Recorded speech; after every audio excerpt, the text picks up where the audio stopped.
So welcome back for this couple of video. Today I am going to teach you how to make second layer fastly.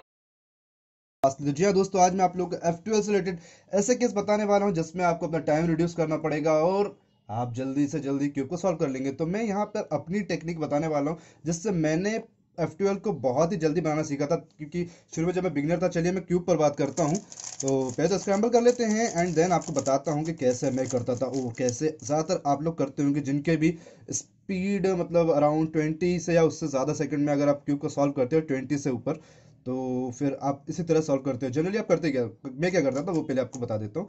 मैं ये करता था, पहले cross बना लेता था। देन F12 बनाने के लिए मैं पहले तो देखो जैसे ये है, इन्हें सेपरेट कर लेता था एंड देन इसको यहाँ पर ऐसा लगा के ऐसा पीछे इंसर्ट कर लिया। जैसे ये है, अब पहले मैं इनको बाहर लेकर आऊँगा। जैसे यहाँ है, पहले तो मैं इसे बाहर लेकर आऊँगा, फिर मैं इनको अलग करूँगा, देन इंसर्ट करूँ, मैं पेयर बनाऊँगा और इंसर्ट करूँगा। फिर जैसे ये है, इनको मैं फिर अलग करूँगा और फिर मैं इंसर्ट करूँगा। तो ये बहुत एक लॉन्ग लेंथी प्रोसेस है और इतने टाइम लग जाएगा। जैसे कि अभी आप देख रहे होंगे तकरीबन मुझे 3 पेयर्स लगाने में ही 1 मिनट लग गया है। तकरीबन मुझे 3 पेयर्स को लगाने में ही कम से कम 1 मिनट लग गया है। तो ये जो है एक पूरा लेंथी प्रोसेस है, तो इसको रिड्यूस करना है अपन ने और फाइंड करना है फटाफट से F12 पेयर्स को और टाइम को रिड्यूस करना है। तो चलिए बताता हूँ मैं क्या करना है। चलिए फटाफट से स्क्रैम्बल करते हैं वन सेकेंड और अब थोड़ा सा बताते हैं मक्खन वाली चीज़ें। तो चलिए क्रॉस बनाते हैं, फटाफट से क्रॉस को देखते हैं और बनाते हैं क्रॉस को। तो जैसे देख रहे हैं आप, यहाँ क्रॉस बन गया है। तो जैसे कि ये तो मतलब आप एकदम गांठ बिठा लीजिए इस बात को कि आपने जब भी क्रॉस बनाना है उसके साथ ही साथ आपको F12 पेयर को याद रखना पड़ेगा। क्या कहा मैंने? जब भी आपको क्रॉस बनाना हो उसके साथ ही साथ F12 पेयर को या फिर याद रखना पड़ेगा या फिर उसे ऑब्जर्व करके रखना पड़ेगा, ताकि आपको टाइम जो है डिले ना हो और F12 पेयर जल्दी मिल जाए। मेरे कहने का मतलब क्या है, जब क्यूब स्क्रैम्बल था, वन सेकेंड में स्क्रैम्बल कर रहा हूँ, जब क्यूब स्क्रैम्बल था और अब मुझे इसे सॉल्व करना है, ठीक है, पूरे क्यूब क्रॉस को बनाना है, तो मैं क्या करूंगा, मैं क्रॉस के साथ साथ एक F12 पेयर को भी देखूंगा। जैसे कि यहाँ पर मेरे को एक कॉर्नर दिख रहा है। चाहो तो आप एक कॉर्नर याद रख लो या फिर एज याद कर लो या दोनों याद कर लो, या फिर एक बहुत ही सिंपल और अच्छी टेक्निक बता रहा हूँ कि दो डिफरेंट कॉर्नर और एज को याद रखो। क्या कहा मैंने? दो डिफरेंट कॉर्नर और एज को जब याद रखते हैं तो उससे क्या होता है, बहुत जल्दी आपको कोई भी पेयर मिल जाएगा। या तो इससे रिलेटेड कोई एक पेयर मिल जाएगा मुझे या फिर इससे। तो चलिए मैं क्रॉस बनाता हूँ फटाफट से और फिर आप समझेंगे कि मैं क्या कहना चाह रहा हूँ। तो जैसे मैंने कहा था कि यहाँ पर मेरा एज आ गया और यहाँ पर मेरा कॉर्नर है। जैसे कि मैंने कहा था फर्स्ट कॉर्नर मैंने याद रखा था, एज मेरे को याद नहीं हुई। अगर मुझे इससे रिलेटेड कोई कॉर्नर मिल जाता तो मैं इससे रिलेटेड पेयर को इंसर्ट करता। जैसे कि अब मेरे को यहाँ पर और यहाँ पर मिल गया, तो सिंपल है, इन दोनों को सिंपल है, इसको इन दोनों से पहले मैं एक क्रॉस बना के उसे इंसर्ट करूंगा। तो जैसे कि आप देख रहे हैं कि यहाँ पर क्रॉस इंसर्ट हो गया है। तो याद क्या रखना है, फर्स्ट क्रॉस बनाने के बाद फर्स्ट F12 पेयर को याद रखना है और वो ही अपना पहला F12 पेयर होगा। देन उसके बाद सेकंड, थर्ड और लास्ट जितने भी हैं सारे के सारे बनेंगे। तो पॉइंट नंबर 1 हो गया। चलिए बताता हूँ आपको नेक्स्ट पॉइंट। सर जैसे कि क्रॉस के बाद आप एक F12 पेयर बनाना सीख लेंगे, तो नेक्स्ट पॉइंट पे बात करता हूँ। तो आपने क्या करना है, क्यूब को कभी भी टर्न नहीं करना। क्या कहा मैंने?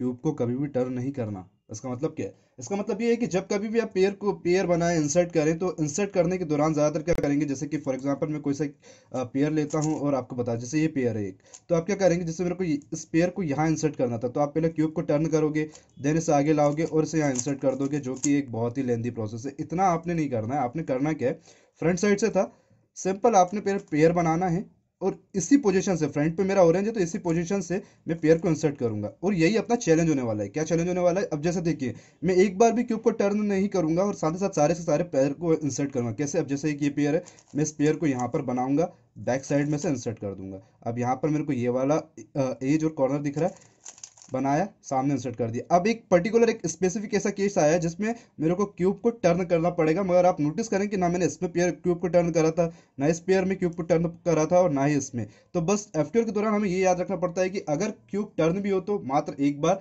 या फिर बिल्कुल भी ना हो, या तो 0 या फिर 1, उसके अलावा कुछ नहीं। तो आप पता चले हर एक पेयर के लिए इंसर्ट करे जा रहा हो, तो वैसा आपको नहीं करना है। तो यहाँ पर देख रहे हैं आप, ओरियल स्किप हो गया और सीधे आ गया PLL। तो चलिए मैं वापस स्क्रैम्बल करता हूँ और फिर से आपको बताता हूँ।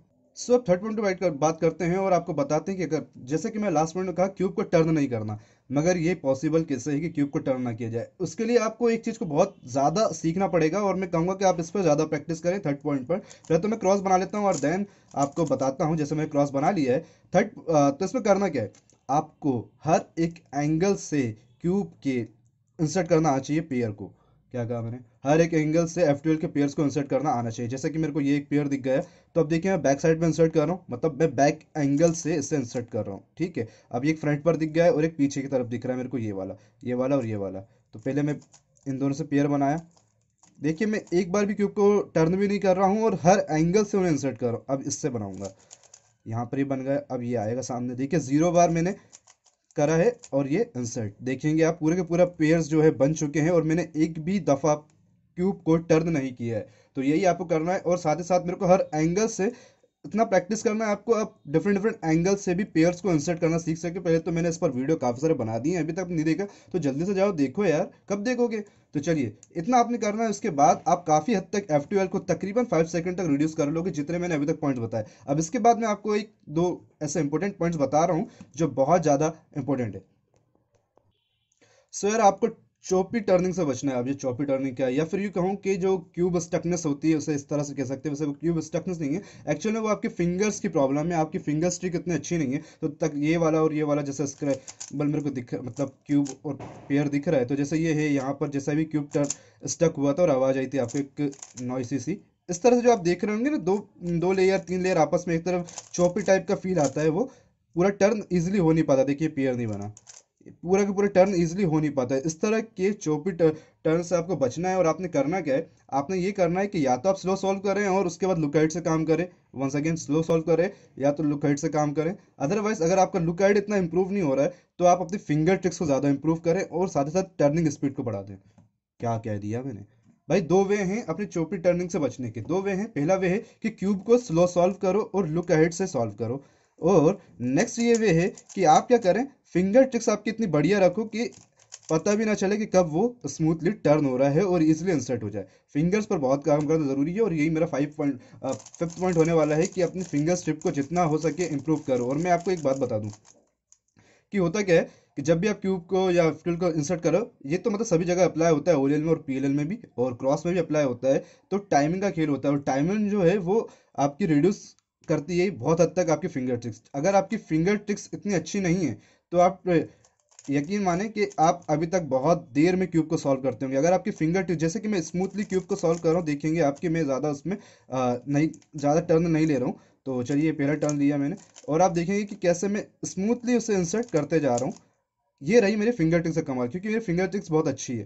तो इस तरह से आपको भी करना है, जैसे ये अभी स्टकनेस आई थी, इस तरह से आपको बचना रहेगा। तो थैंक्स फॉर वॉचिंग